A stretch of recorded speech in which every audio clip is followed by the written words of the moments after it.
Hi, everyone, and welcome to the Thrive Co-Living Communities YouTube podcast. I'm Mark Stein, Thrive founder and your podcast host. We're creating sustainable, inclusive, and multi-generational residential communities from repurposed big box stores or other unused buildings. By offering unique and ecological co-living options, our aim is to combat the epidemic of isolation, revitalize communities, and help others discover the many benefits of engaged community living.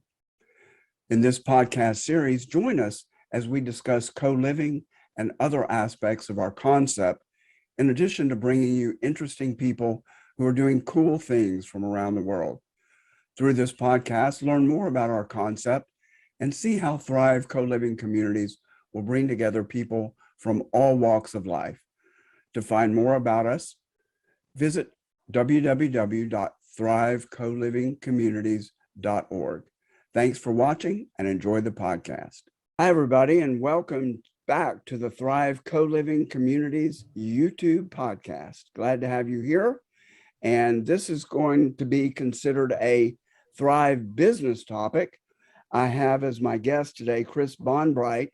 He's a professional market researcher, and we're going to find out all about how to do market research, when as a business owner would you want to do it, and what it involves. So Chris, so glad to have you on the podcast. Welcome. Thanks for having me. Glad to be here. So let's start with your background and what got you to this point professionally. Okay. Well, I was born. I guess you don't want to start there. Good. I grew up in Ohio, and I went to college at Miami University in Ohio, and just got a business degree. But as I was going through college, I didn't really know what I wanted to do until junior or senior year. I started taking a lot of marketing and management courses, and they all involved some kind of market research. And I was fascinated by that. So that's when I decided really what I wanted to do. And from Miami, I got a master's degree in market research at the University of Texas. And I was hired out of that program by Ford Motor Company in Detroit, and got thrown into some great experiences traveling all over the world with with Ford Motor Company, doing quality and satisfaction research. And they eventually transferred me to California, where I led all the Lincoln and Mercury market research at the time, when they owned, it was called the Premier Automotive Group. They owned a bunch of different brands at the time. When they decided to move back to Detroit, I didn't want to do that. So I left Ford and was hired by Bass Pro Shops in Springfield, Missouri. And I got to actually start a research department for their boat division, all the fishing and recreational boats that they manufactured and sold, and did that for a few years, and then got the opportunity to come to Louisville. Bless you. Bless you. That's a first, and I couldn't hold it back. That's okay. So when I left Bass Pro, I was hired by Brown Forman here in Louisville, and got to work in the spirits business for about 8 years, and worked on the vodka business and what they called modern liqueurs, which was Southern Comfort and a brand called Tuaca liqueur at the time. So I got to do all sorts of research, and I think I've done it in about 25 different countries. And I just eventually I had enough of the corporate life. It's kind of ironic because as a researcher, I'm hired to ask a lot of questions. And the first question I always ask, at least I did ask in the corporate environment, when somebody came to me and said, "We need to do this research," my first question was, why? Well, that made me not a team player in the corporate environment. So we agreed to disagree on that. And that's essentially when Curiosity Consulting was born. I just decided I was going to go do research the way I wanted to do it, ask a lot of questions that I wasn't allowed to ask in the corporate environment, and That was about 9 years ago when I started Curiosity. Good. Well, thank you. And I think that's the first sneeze that I had to do on the podcast. So apologies. Well, I'm glad I could be here for your first. That's great. We'll put it in the show notes. That's Chris right. was present for Mark's first sneeze on the podcast. So talk about some of the, well, let's talk about what size business is the ideal size to be able to afford this. I mean, some startups that are bootstrapping probably can't afford this. And maybe I'm wrong, and please challenge me if I am, but it's probably a business of a certain size that is a sweet spot for the practice. Talk a little bit about that, and then maybe we can do a case study. You don't have to mention the company name, but to give as an example of the types of things that a company might look into. Okay. I will challenge that right off the bat, because I think that's one of the misconceptions is that, you know, market research has to be expensive, and in the corporate world, it does tend to be that way. There's our industry, the research industry, is not unlike most other industries. There's been a lot of consolidation. So there's been these large multinational research firms that have bought up a lot of the medium-sized businesses. And so there's the big players, and they charge lots of money for their services, regardless of what they are. And then there's the smaller players like Curiosity. And we're not the cheapest by any means, but what I will challenge is I think every business should be doing some kind of research, whether it's formalized or not. And to me, the way I look at research is gathering information to help you inform yourself to make better decisions. And that should be a continuous process. So that's what I work with my clients a lot on is it doesn't have to be a huge formalized process. And by formalized, I mean some big research study where you're doing a questionnaire or focus groups or some kind of, like in the car business, we used to do these ginormous car clinics where we would bring on all these prototypes and bring in hundreds and hundreds of consumers and, you know, rent out a arena, and those are millions of dollars. Obviously, small businesses don't need to be doing stuff like that, but they surely can look up information that already exists. And I don't think a lot of people, everybody knows Google, but I don't think that people know a lot of the reliable sources out there that have a lot of great information that can just help you learn a little bit more about your particular industry, your customers, the environment, the economy. All of those things are important when running a business. And I believe in karma. So I get a lot of small businesses that come to me that just need a little bit of information. And I'm happy to guide them through the process of looking or finding the right sources for them to find some credible information and things that they can look at on a regular basis that will help them start to inform themselves. And, you know, someday down the road, maybe they'll need my services and can pay me for that. But I think the more business owners can just help one another when they're able to point them in the right direction. And I think we all succeed in an environment like that. So that's just my kind of philosophy. I don't know if that really answered your question, but I'll give you ranges here. You know, I do anything from what I call secondary research, which means I just look for publicly available information. You know, there's all sorts of sources out there. The government publishes a bunch, and there's other sources that are free. Most people don't know how to find them. I know where they all are. You know, so I can do secondary research for smaller companies that give them a decent amount of information and inform them about a particular issue or a problem that they're having. It doesn't cost a lot of money.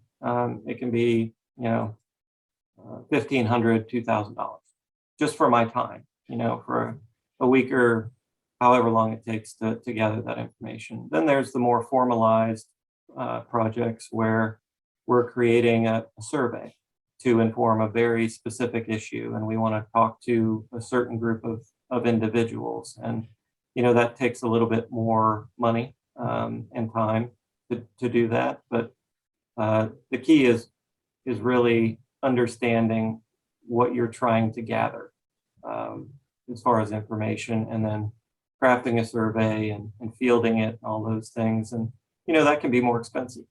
And then focus groups, when you want kind of qualitative information and be able to see people and how they respond or react to certain stimulus or products, and have conversations about that, that gets more expensive because you're paying for people's time to come in, you're paying for a facility and all of those kinds of things. So that tends to be out of reach for companies that are, say, probably smaller than 50 employees and, $1 million or plus in sales. They typically won't do that kind of research because it is a little bit pricey. And, I can think of one example that probably could be done relatively inexpensively, and that would be exit interviews with clients. And they're not likely, if they're a former client, newly former client, and I'm thinking more service business. And I don't mention it very much, but my day job is as a marketer. And I don't think that a client leaving would be likely to complete a written survey, but they might be willing to talk to an independent person or company that wants to have an exit interview. What did this company do well? Why am I leaving? And so I would think that they may have a brief conversation, maybe 30-minute conversation, maybe longer if they get hooked in, and give some valuable information back to the owner of the company on some things they can improve. And they probably would find out some things that they couldn't improve on, but they'll probably get some valuable information on what they can improve on. Yeah, and the more you can formalize those kinds of things within a business, and I've done that myself. I call them post-mortem interviews. So when a project is complete with a client, I have a little short survey that I have them fill out, and I make it very clear when I send it to them. I want your honest opinions. Don't tell me what you think I want to hear. And then if they're willing, I have a follow-up short 20 to 30-minute conversation with them about, the good, the bad, and the ugly. And that's my data gathering for my business. It's another touch point where I can learn, okay, what went well and how is that consistent across my projects, and what didn't go so well and what caused that, and what could I do better, or what did I miss? And I think it's important to formalize those kinds of learning opportunities in any business, no matter how big it is. Take every opportunity. Every touch point is an opportunity to gather a little bit of information, and it doesn't have to be complicated. I mean, it can be a conversation. That is research. Right. I'm sure the industry evolves over time. I'd like to know and I'm sure it varies depending on the project, but let's just say everything else being equal, what are response rates for the different formats of questions? Emailed, survey, mailed, verbal, and does it depend on what the task is? It does, and it depends on the audience. I don't know how well understood this is. This might be kind of too much inside baseball, but I do a lot of online surveys. And there are companies out there that do that are called panel companies. They host consumer panels, and all they do is recruit people that hopefully a representative population of people that companies like me can go tap into and say, I want to talk to 200 people that are between the ages of 18 and 35, and I want them to be this many male and female, and in this parts of the country. And then I pay, based on the length of the interview and other factors, I pay a certain price for each of those completed surveys. And the response rate often depends on the complexity of what you're asking. So, meaning, how much requirements do you have for people to get in the survey? Do they, are you asking 6 questions that they have to get certain answers to before they get in the survey? Your response rate is going to be a lot lower than if you're just doing what is called a general market survey, where you're asking everybody. Everybody qualifies to take it, right? It's like a poll or something like that. So it depends on the topic, and it depends on the qualifications that you put in there. I will tell you that the online surveys anyone can get done rather quickly. There's lots of panels out there, and the response rate is generally good. You have to know what to look for as far as the people that are speeding through and all those things. But I'm currently doing a project where I need a big sample for a local client, and that's often difficult because in markets like Louisville, which are, let's just say 1 million people or less, is considered a tier 2 market from a population standpoint. And those are not well represented. We're flyover country here. And so the population centers around the country are the big smiley face from California down to Texas, Florida, and up the East Coast, where all the population is. That tends to overrepresent in panels. And I'm personally trying to solve that in my own local area now by creating my own local panel that I can use to actually have people for local clients, consumers within 35 miles of the city that can respond to surveys. And if those are local topics, the response rate will be better. But on this local project, I don't currently have that in place. So I'm using my client's email database, a database of consumers that have signed up for marketing contests and prizes and opted in for various things. And that's a fairly big database. Since it's not a branded survey, meaning I'm not sending it out under the client's name, I'm anticipating about a 1% response rate. It's a big database, but I probably won't get more than 1 or 2% total response back on those email invitations. I'm also sending out a postcard to about 11,000 people in the local area. And again, very low response rate on those kinds of things, because on the postcard is a web address to go take the survey. That'll be about 1%.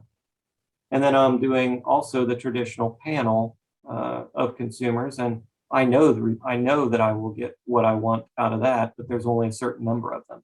So the people that will actually qualify to take that survey in the panel will be about 90%. Will qualify to take the survey. So the response rates are very different depending on medium and how the survey is branded. People respond better if they know the company, kind of thing. And what are you paying them? I'm just curious as to what a professional survey taker makes. Not that I'm interested in doing it. But. No, there are some professional. You can always tell the professional. Well, I can always tell the professional survey takers, and there's tricks of the trade to catch those people that do nothing but sit in front of a computer, and they're going to fill out 20 surveys a night just so they can get the gift cards, right? And you put in questions that they have to read, and if they clearly haven't read the question, they're booted out of the data, right? Like, So we like do a lot of, choose C, like choosing C for every answer or something. yes, I put in simple things like, if you're reading this, click this particular box. And anybody that doesn't click that box, I know has not read the question. So they're going to be eliminated. And there's things you do to make sure you understand, who's really answering as much as you can, as honestly as possible. But surveys that, what you ask about incentives. In this example that I gave, a sweepstakes drawing is what we've chosen as our incentive. So there's a chance to win one of 10 gift cards, anywhere from $10 to $100. You have to complete the survey honestly to qualify, and you'll be opted in for that sweepstakes drawing. So that's what we're offering in that case. In some cases where you're trying to get a population that's very difficult to talk to, particularly when you're doing phone interviews or something like that, you need to offer them enough incentive to get their interest. I've done things with CEOs or accountants or specific professions where I know that their time is cramped already, and that I'll pay them $100 for 30 minutes of their time, and talk to a smaller population of them. But it depends on the circumstance and who you're trying to get and how many of them as to what you incentivize. This smiley face that you created or gave as an analogy, New York, Florida, Texas, California, that's not very representative of the whole country either. No, so that can be a problem. And I think, isn't it Dayton, Ohio, that's supposed to be every person, the average American? So we're pretty close to that in Louisville. Yeah, and then of course there's mixed in cities here and there, like Chicago obviously is another big population center, but it's not that they're not represented at all, but my personal opinion is that they're underrepresented in the opinions that they give in national studies, just because of the populations try and do a study in a city in South Dakota, and you're out of luck. They're just not signed up for panels. So in that instance, you'd have to do a lot of legwork to get a representative sample of those folks, because they're spread out, right? Has COVID impacted your field? And interesting. So how? It's really interesting question. And I feel a bit guilty saying this. 2020 was one of my best years. And there was two reasons for that. Number one was everybody was locked in their house, and they were taking every opportunity to communicate somehow with anybody. With anybody, right? Including the dog. So from a survey standpoint, my response rates were actually really good, and the quality of response was actually better, because people were taking the time to actually read questions and give honest responses. And I think on the other side of it, on the client side of it, what gave me so much optimism during the whole beginning of COVID in 2020, and this renewed my faith in kind of, call it the American spirit, or the way that small business runs in this country. There was a pause where everybody was kind of like, what just happened? And then in fairly short order, I started getting all these clients that I talked to in 2019 I'd given them proposals. They were just waiting. Some of them were startups. They just came out of the woodwork, and they're like, we're moving forward. We're going to figure out, what we need to do, or we're going to tweak this. We're going to tweak that. We want to try this. And their first instinct was, let's go talk to people about it. And that's what we did. We did a good amount of that work in preparation for when this is passed. This is what we're going to do. Meaning when people can get back out, we're going to plan to be open, or we're going to plan to create something. And businesses were still collecting information and actually respondents were even more willing than I've ever seen in my almost 30-year career in research, more willing to respond than ever. Interesting. And our marketing business increased 40% overnight. So same sort of, the phone started ringing. Now that, because any of the networking they were doing or anything else they were doing was not working, door-to-door sales, all that stuff. So they had to go digital, and which is our focus. Are there any other trends in your field that you might mention? And then I do want to do a case study, get a case study from you.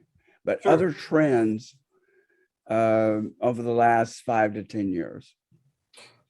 The biggest thing I've noticed in the research side of the industry, and I guess I'm an old school market researcher. You know, I'll call it a classically trained researcher, and that means I have a formal degree in market research that includes not only marketing, but statistics and analytics and human behavior and, you know, the whole gamut of things.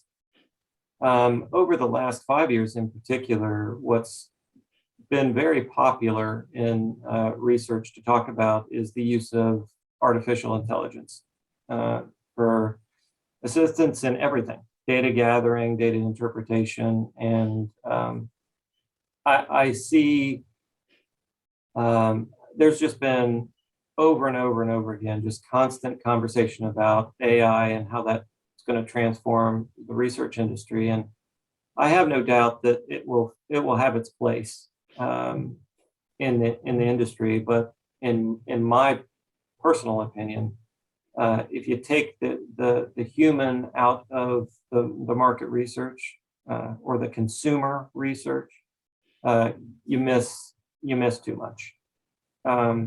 There's things that I don't care how good the AI is, that you just need human to human interaction and interpretation.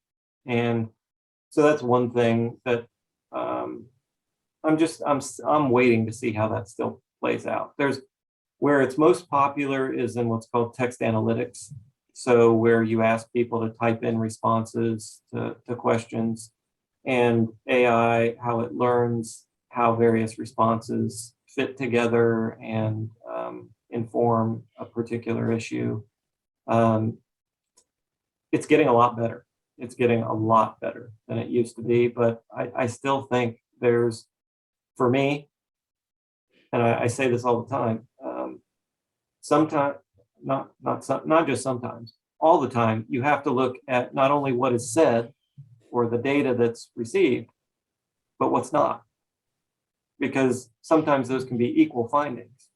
It's just as important to understand what's in front of you as to what you're not seeing, and be able to explain the context for that. So I think that'll always be, that the human element of market research will always be important.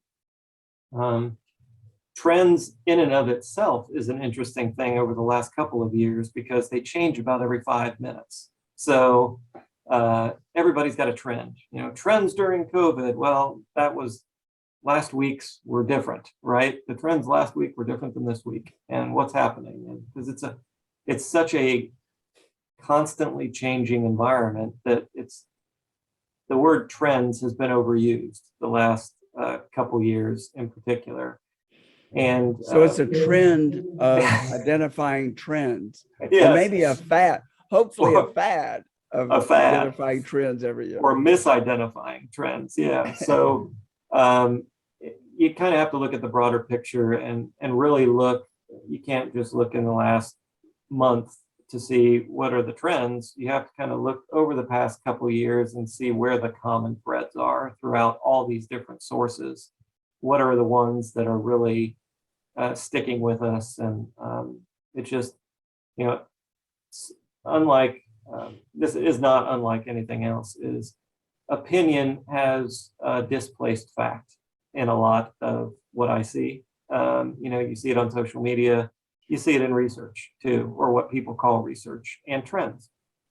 And I think people especially business owners, just need to be vigilant in how they look at that information and not react too quickly without being well informed. You know, you have a very interesting point about marketing, using a World War II airplane. Can you put your hands on that quickly enough to I can, yeah. show that? And let me enable you to share your screen. A friend of mine sent this to me. Oh, I don't know when this was, but it was, let's see if I have if I can put my hands, oh, there it is. Okay. There it is. Sorry to put you on the spot. Oh, no, that's okay. I like sharing this one. This one's fun. I will share. It was a really interesting and telling analogy. This is the little picture and the article I got along with it. But the story behind this was in World War II, they got some statisticians together and kind of all these, this was around the Battle of Britain, I think, and all these planes were coming back with all this damage back to the airfield, being shot up. And, you know, they kind of put this graphic together that I'm showing on the screen of, yeah, here's where all the planes are being shot up. Where do we need to reinforce, you know, these aircraft?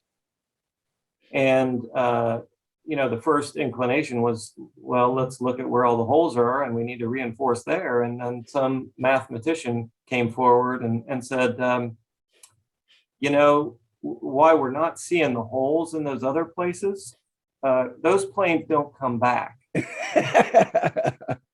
So, you know, it quickly became apparent it's not just the data that's in front of you, right? It's what might you be missing? So the fact of the matter is, where they actually needed to reinforce the aircraft was everywhere else. The red dots are not the engines, and, you know, near the cockpit and the tail gun or the rear gunner. Those are the areas that were those planes weren't coming back when they were shot there. So those are the places that actually needed to be reinforced. So that's just a good example of what I was saying earlier about it's not always just what you see, it's what you don't see. And you really have to take a full picture of what's going on here. And because if you just say, oh, well, of course, all these planes are getting shot in these areas, this is where we need to reinforce it. Well, no, those came back. The reasons we didn't see the other ones is because they were shot in those other places. So it's an interesting case study. A friend of mine sent that to me and said, I think this would be perfect for you to explain, you know, kind of in context of how you look at data. And she was right. Well, and I recently watched a TED talk about AI, and the researcher said that a lot of it has to do with the question you ask.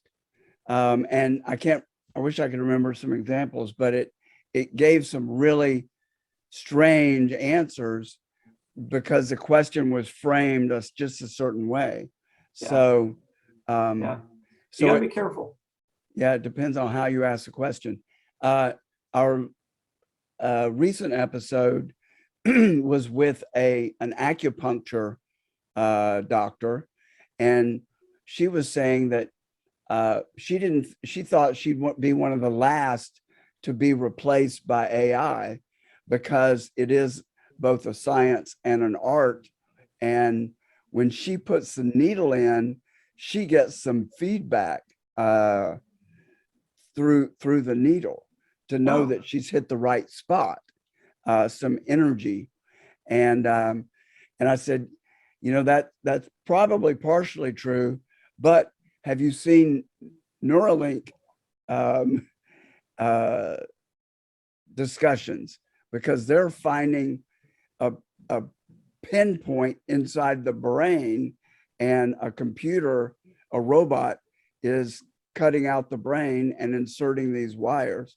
So if they can do that through AI, they probably can find those acupoints. Yeah, anyway, that's probably true. But yeah. I saw one of my clients sent me an article yesterday that I thought was interesting, and it gets to this point of asking the right questions, because I often say, I ask why for a living. That's what I do, right? I just keep asking why. And so one of my clients, being a bit of a smart aleck, sent this article titled "Why Asking Why is the Wrong Question." And of course, that got my interest. So, and it was actually a great article, but it talked about, gave the example of, at some point on TV, some of these talking heads began wearing suits and sneakers. That became the fashion trend, right? And so if you went out and asked some, or saw some young urban professional in a coffee shop with a suit and a pair of tennis shoes and ask them, the interesting choice of shoes. Why the shoes? Oh, I really like them. Why? Well, I just like the way they look. Well, why are you wearing those with a suit? Oh, they're comfortable. Well, the fact of the matter is, that may be true. That may be, yeah. They've seen it on TV and they think it's cool, right? They're not going to tell you that. So sometimes you that's, again, just context, right? You have to have the ability to look outside of the question you're asking and put it in context of the environment. And if you're not doing that, you can get data to tell you whatever you want it to tell you, if it's out of context. And what bothers me just as much is the blue suit or the black suit with the light brown dress shoes. That's a trend too. And that makes me crazy. There's that word again. I grew up in the clothing business. Oh, did you? Back to the why question. It's your inner 5-year-old that drives you to do that. Yeah, and that's why you've heard that story from me before. I know that's why you're saying that, is because that's how I kind of figure out the clients that will be patient enough to work with me, because I always ask them fairly early on after meeting them is if they've spent any time around a 4 or 5-year-old. The ones that ask why relentlessly, it's like, just do this. Well, why? Just because. Well, why? Like, if you can put up with that, we'll get along fine. Because I'm like the 52-year-old version of that. So I don't know if it's the most promising interviewing response when somebody's interviewing you for a job, but that's okay. So let's do we're starting to get towards the end of our time. So maybe let's make it fairly succinct, but let's do a case study of a representative case. I know the gigs are all different, but maybe just one that comes to mind, and what the problem was, what tools or what tools you used to address that problem, because I'm sure it depends on the problem as to what is the best model to use or format to use, what you were looking for and what you got. Okay. I'll give a couple of quick examples just because of the results being as well received and acted upon as they were. And this was one that I did a few years ago. There was a client that came to me that was in the distributing business, so beverage alcohol and sodas and various, and had sold their company, their distribution business, and they wanted to start a brewery. And this particular client wanted to start a brewery more as a legacy for his family and his children, to carry on at some point. And this was 5 or 6 years ago, I think, but it was down in North Carolina, and they wanted to understand, how to market this new brewery. And he was in the process of, it was a startup basically, and he was starting from the ground up and hired an agency to create all these different designs and name and blah, blah, blah. So we went down and I did some focus groups with some craft beer drinkers, some young, various ages, but mostly younger craft beer drinkers, about some of the initial design of what the name communicated and what they liked and what they didn't like and various things. And what was really interesting to me is how adept this young audience was about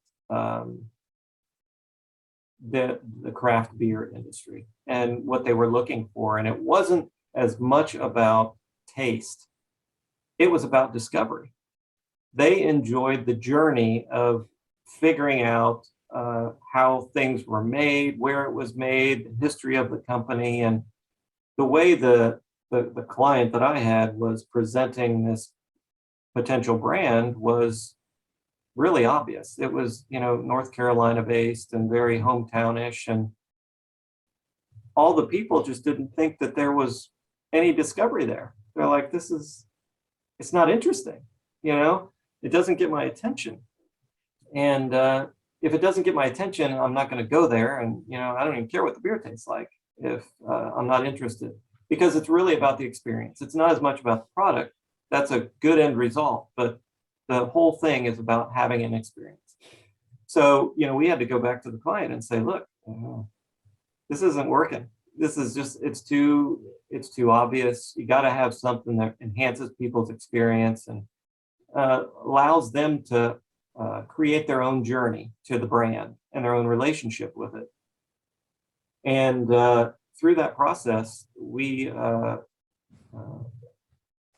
obviously gathered some secondary data on the market and other things for him, but he decided that he wasn't going to move forward with creating that brewery. Instead, he bought one that already existed, that we had talked about in the focus groups, that kept coming up as a struggling one, right? He ended up buying that one and is quite successful, but we ended up saving him several $1 million in development costs and all of those things, and really got him to a result that he could turn around a brand that has been around and do something great with it, something new with it that he could pass on to his kids. So, that was one way of using qualitative information, as well as because he was sitting in the back room when all these people were reacting to these designs not very positively. And he got the message very clearly. So that it was too familiar to them. It was too familiar. It's like getting to know your next door neighbor better. Yeah, it's like I already know what that is. What do you think this means? Well, it means North Carolina. It says it right there. It's like, that's not interesting. So that was a great project to work on, because the client was receptive. I mean, it was a tough discussion to have, because it was like saying, by the way, your baby's ugly. And everybody thinks so. But he was very receptive to it and took it in the manner in which it was supposed to be taken, which was, okay, what do I do with this? And through that process, we suggested that he look at this other brand and see if they were open to, maybe selling, and then do something with that. And that's what he did. That was a great way of really putting the consumer in front of the client and letting those results be face to face almost, So on the quantitative side of things, I did a project during COVID, which was a startup, and actually it was another brewery example, but I don't just do brewery research, but in this case, these are the examples that came to mind. A father and son had sold a construction company, and they had all this beautiful land in Michigan, and they're like, we can do a lot of things here, but we want to create a brewery. And it's a destination, right? Because you have a little bit of a drive from anywhere. So what we did is we went around the country and found similar kind of properties in different states that were destination kind of places. And we surveyed people in those geographies to see who's visited, why they visited, how often they visited, what did they spend, what did they spend it on. And we looked at all the similarities of those people to try and find who's the target of these kinds of destination breweries. And that was an online survey that we did. And then we took that profile that we created in those people, and then we applied it to census data in the local market where this brewery was going to be constructed. So we were able to then say, let's just assume that there's a 75-mile radius that people are going to come from. what's the population of that 75-mile radius? How many people are of legal drinking age? What percentage actually drink? And down to the target audience, so that we could create some kind of idea of to help them with planning. How many people are going to visit? How much are we likely to sell? How big of a brewery do we need to create? Those kinds of things. So that ended up being really rewarding, because it was during COVID, and they were still planning on doing it, and they still are. Actually, they're still developing it, but we were able to really facilitate getting that planning, keeping that planning process going, give them some really good estimates so that they could work with their designers and architects and whatnot to create something that was of the right size with possible expansion. That involved both secondary research, so census data, as well as online survey kind of information, and bringing that all together for planning purposes. And those are just two quick examples that I could think of off the top of my head. We do everything. Really, really helpful, because I think the normal consumer, even normal business owner, can see this field as sort of abstract, and to give concrete examples, I think, is really helpful. I was thinking as you were talking about these, especially the first one, that when you get a good project, the job satisfaction for you has to be really high. Yeah. When you have impact, save people money. Talk a little bit about some of that personal satisfaction that comes from your work. Quite honestly, that's why I started the Curiosity to begin with, because in the corporate environment, you become an order taker for research. People come to you and say, we need to do this, and you go do it, and then it kind of goes into a black hole somewhere, and you may understand how it was used, you may not. What I wanted to do here was really go on a journey with business owners. And I say that that's the jazz for me, is when I can see the light bulb go on for a business owner, that they've connected the dots, or I've helped them connect the dots on something, and they see the value in it. That's where I get the most satisfaction, is because I think I'm in business to help other business owners do better and succeed. And when I can do that, even in the smallest way, there's just a huge amount of satisfaction in that. Like seeing that first example owner see that his brand and all that concept is for naught, and not to have to go through all that expense to create that, only to find out you're screwed. Yeah, and it was interesting, because that it was a 2 or 3 night project that we did these groups. And the first night I walked back there, and there's the agency that created these materials and the owners, and they were just all shaking their heads like, oh boy, we're screwed. Well, let's just see what happens tomorrow night. So night 2, I go back there, same result, and then their eyes are like really big. They're like, what are we gonna do? I'm like, here's what I'm hearing. I don't think all is lost, but here's what I'm hearing. And you just kind of interpret it for them to understand that it's what you did is not crap. It's not facilitating an experience. And that's what these people are looking for, an experience. So what do we need to do to help them along that journey of finding an experience that's enjoyable, and letting them discover it? Don't just put it in their face, let them discover it. And do you remember what the brand was that the owner bought? No. Well, I do, but I shouldn't say, because it still exists. It still exists. Sorry. So yeah. Yeah, sorry about that. No, that's okay. Like there's hundreds of them. Probably like Bear Whiz beer. Wasn't that obvious? Wasn't that obvious? But it was established in the local market, and if you go down to North Carolina in particular, there's literally hundreds of breweries down there. Oh, they're everywhere. Yeah. Conversely, with my last question, I'm guessing, and let me just check it out. I'm guessing that some of the least satisfying work and even demoralizing is when the owner is not really on board and then disregards the results of, even though it may be significant results, puts it on the shelf and doesn't do anything with it and brushes it off. That's got to be demoralizing when you're really trying to provide value and it's not attended to. Am I correct? You are correct, and luckily, I've gotten better at how do I say this? Recruiting clients, right? That because one of the initial questions I ask them when we're starting things is, what if the information that we get back points in a different direction as to where your opinion is now? How will you take that? How will you feel about that? Are you open to change?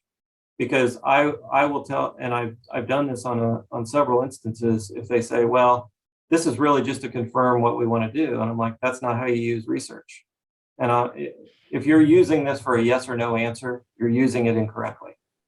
And it has to be a piece of the puzzle, not the answer. So when I present it that way and they disagree with it, I suggest that they find somebody that can help them with that, because it's usually not going to be me. And because I don't like going in with the feeling that the owner is using me to prove a point or to get the answer they want, because they're going to be disappointed. It should never, a research project should never be used as the piece of information to make a yes/no decision or a go/no-go decision. It should just be a piece of the puzzle. You got to take everything into context. You know, the company, the consumer, the economic environment, the competitive environment, all of that stuff comes into play no matter what you're doing, and you have to put it into context. So I work real hard not to work with people who are just trying to confirm their own assumptions. Well, but and it happens in the corporate environment. I still get corporate clients, and I shouldn't say this out loud, but those are some of the least rewarding, because you don't have the same contact with how the results are then carried forward and used as you do with a small to medium-sized business, and you're interacting with the actual ownership of the company.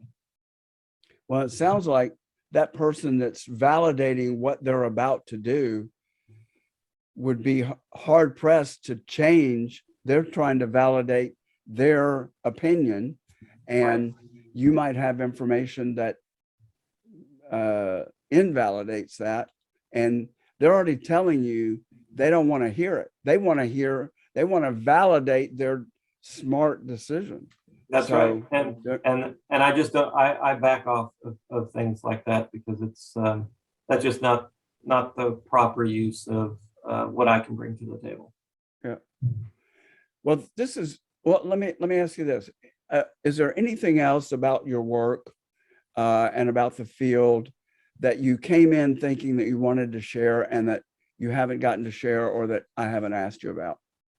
No, it's been a good discussion. Hopefully whoever watches this can take something away from it and use it. Well, I hope. I feel like it's really valuable, and I learned a lot. Thank you. If someone would like to consult with you, what's the best way for them to find you? They can check me out to see that I'm real on my website, which is curiosity-consulting.com. And my email address is Chris, CHRIS, at curiosity-consulting. Or they can call me anytime at 502-821-2549. And I'm happy to talk to anybody who has questions about anything, because that's the best part of my job. Every day is different. And if I can pass on some information or even point people in the right direction, that's great. I think the more people we can meet, the better off we all are. So I'm happy to meet and talk to anybody. Great. All right. Well, Chris, thank you so much. It's been a rich conversation, and I appreciate that. And I'm sure it'll be interesting to our audience and anybody who finds it on the web. Um, let me take the opportunity to make a personal request, or just really plan an idea. If you do not have an Amazon Smile account, where an Amazon Smile is a division of Amazon that contributes to not-for-profit organizations of people's choosing. And there are a lot of not-for-profits registered for that. And the way you do it is to go to smile.amazon.com. And the first question is, what's your favorite charity? And if you have one that you haven't designated a favorite charity, please go and do that, because it costs you nothing and it's rewarding for the charity. And if you don't have one that you favor, and I'm asking the audience too, support Thrive Co-Living Communities with this. It's painless. The only thing you have to do other than signing up is remember that when you go back to Amazon to order, you have to go through smile.amazon.com. And sometimes if you order too many things without it on the regular Amazon, they'll ask you, do you want to go to Smile, and they'll take you there. But it's the same login and password. And if you want to support Thrive, look up our corporate name, which is Co-Living Communities, Inc. And that's how you find us. Designate us as your favorite charity. And it's different amounts for different types of purchases. And it can really help us, and it costs you nothing, and it's very low consumption of your time. So I'll ask you, and by way of asking the whole audience. So thanks for your consideration there. And if anybody wants to find out more about Thrive Co-Living Communities, go to thrivecolivingcommunities.org, and we have a wealth of information about it. And there are other ways that you can support us, and we'll have those in the show notes, and also Chris's contact information in the show notes. So Chris, thanks so much. And thanks everybody for tuning in. And we're now recording on a weekly basis. So these podcasts of all different types, of very interesting people doing interesting things, people that are passionate about certain things, people that are very well qualified, and just all sorts of things.